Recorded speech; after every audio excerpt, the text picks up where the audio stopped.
আসসালামু আলাইকুম এভরিওয়ান, সবাই কেমন আছেন? আশা করি সবাই ভালো আছেন। আলহামদুলিল্লাহ, আমরাও ভালো আছি। তো আজকে আমি আপনাদের সাথে খুব সহজ এবং মজার দুটো আইটেম রান্না শেয়ার করব। আজকের মেনুতে আছে সুস্বাদু ডাল ভুনা এবং মচমচে মাছ ভাজি।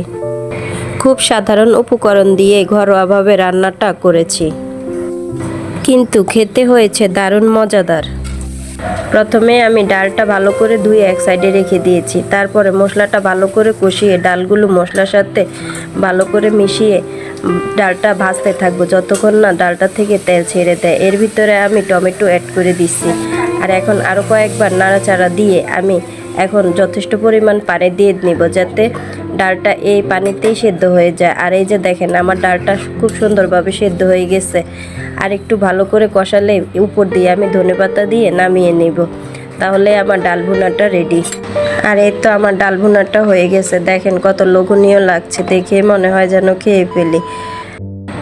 এখন ডালটা নামিয়ে আমি আরেকটা কড়াইতে তেল দিয়ে পরিমাণ মতো কিছুটা পেঁয়াজ দিয়ে দিব। আর পেঁয়াজের পরিমাণটা আমি একটু বেশি দিই সব কিছুতে, যাতে খেতে খুব ভালো লাগে। আর পেঁয়াজ আর মরিচ একসাথে ভালো করে মিশিয়ে ভালো করে ভেজে নেব। এর ভিতরে একটু সামান্য লবণ দিয়ে দিচ্ছি, যেন পেঁয়াজটা তাড়াতাড়ি সেদ্ধ হয়ে যায়।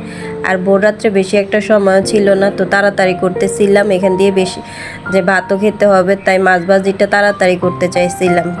পানি অ্যাড করি নাই এখানে, আমরা এভাবেও মূলত মাছ ভাজিটা করি, পানি ছাড়া শুকনাভাবে। আর এই মাছটা খেতে খুব ভালো লাগে আমাদের থেকে। যে দেখেন মাছ ভাজিটা কত সুন্দর হয়েছে, দেখেই মনে হয় যেন